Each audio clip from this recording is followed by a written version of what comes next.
Let me ask you something. What if I told you that you could live on half of your income and comfortably invest or save the other half without feeling like you are constantly depriving yourself? I remember the very first time I heard about the traditional 50/30/20 budgeting rule. It sounded clean and straightforward on paper. 50% for essential needs, 30% for lifestyle wants, and 20% for building long-term wealth. But initially, I was deeply skeptical. I thought to myself, there is no realistic way I can manage my living expenses on just 50% of my paycheck. But then I decided to actually test it.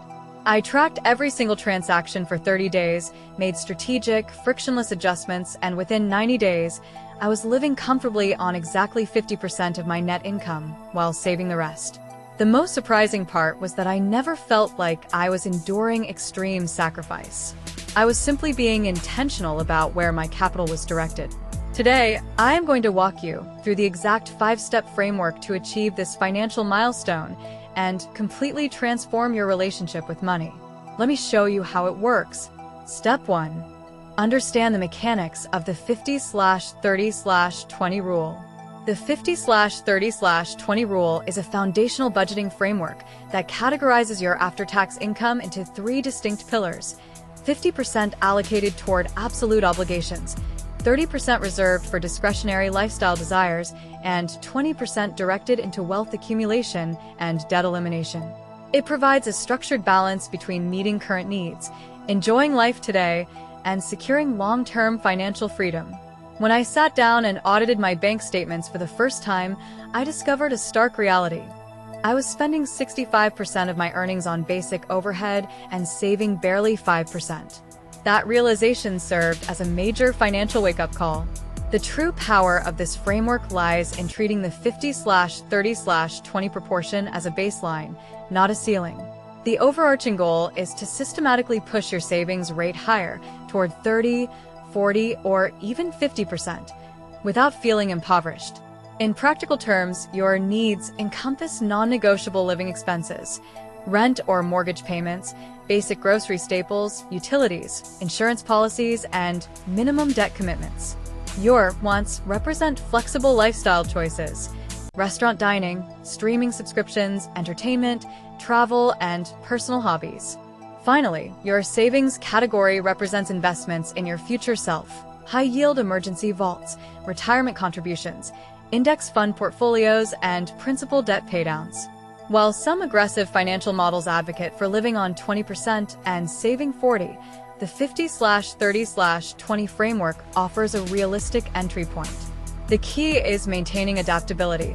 If your fixed costs take up 52% during a high-utility month, you simply trim your discretionary spending down to 28% to maintain balance. Step 2. Conduct a comprehensive 30-day spending audit. You cannot optimize what you do not actively measure. The prerequisite to living on half your income is establishing a precise, line-item understanding of your cash outflow. When I completed my first 30-day manual expense audit, the data was eye-opening. I was unknowingly spending $80 every week on takeout meals and commercial coffee, accumulating to over $320 every month, or nearly $4,000 annually on fleeting conveniences. To replicate this audit, log every transaction across 30 consecutive days using a dedicated budgeting platform, a financial spreadsheet, or a simple physical ledger. When you categorize every dollar spent into needs, wants, and savings, your actual baseline percentage becomes undeniable. During this auditing phase, pay close attention to hidden recurring expenses, often known as zombie subscriptions. Industry data indicates that the average consumer spends over $200 monthly on unused streaming platforms, software memberships, and recurring services. During my audit, I identified 3 forgotten monthly subscriptions totaling $50 that were quietly depleting my account. Canceling them restored $600 annually to my primary cash flow instantly. Step 3.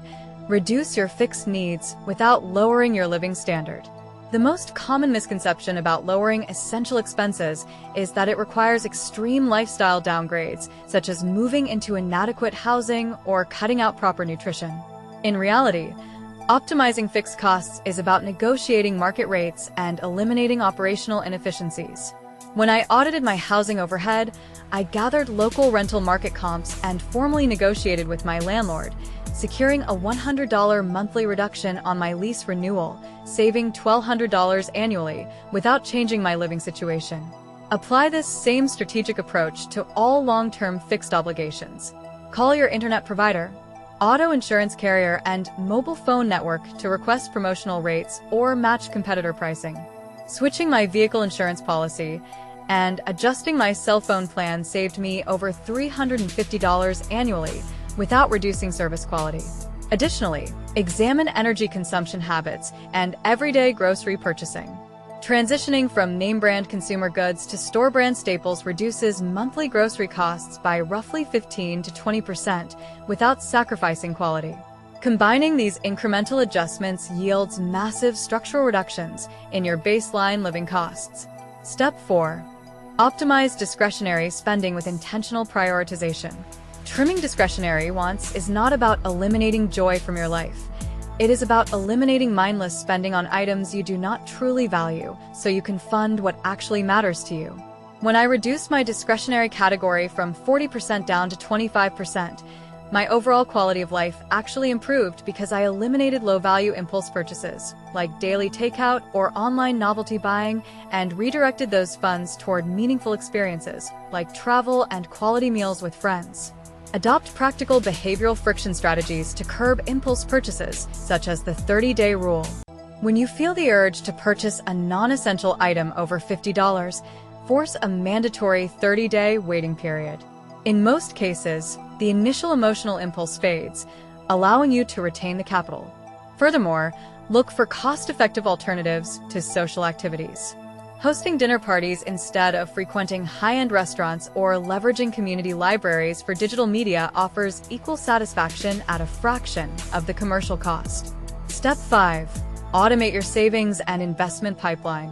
The final and most crucial step in this framework is building an automated financial pipeline that executes before you have the chance to spend your earnings. Relying on daily willpower to save remaining funds at the end of the month rarely succeeds. Instead, configure automated split direct deposits or automatic bank transfers on payday that route 50% of your income straight into dedicated savings and brokerage accounts the moment your paycheck arrives. By removing human intervention from the saving process, your primary checking account balance reflects only your real spending allowance, forcing your lifestyle to adjust seamlessly to the remaining funds. Once automated transfers are active, ensure those funds are working for you rather than losing purchasing power to inflation. Allocate your capital into high-yield savings accounts, broad market index funds, or tax-advantaged retirement vehicles. Over a 25-year horizon, consistently investing $500 per month at a 7% average yield compounds into over $600,000. You can also leverage automated micro-investing platforms to capture spare change from everyday purchases, reinforcing your primary automated investments without active effort. By applying these 5 steps, mastering the 50/30/20 framework, auditing your baseline expenses, negotiating fixed overhead, prioritizing high-value enjoyment, and automating your investment pipeline, you establish a sustainable system to live on half your income. Financial independence isn't determined by how much you earn, but by the efficiency of the systems you put in place to keep and grow what you make.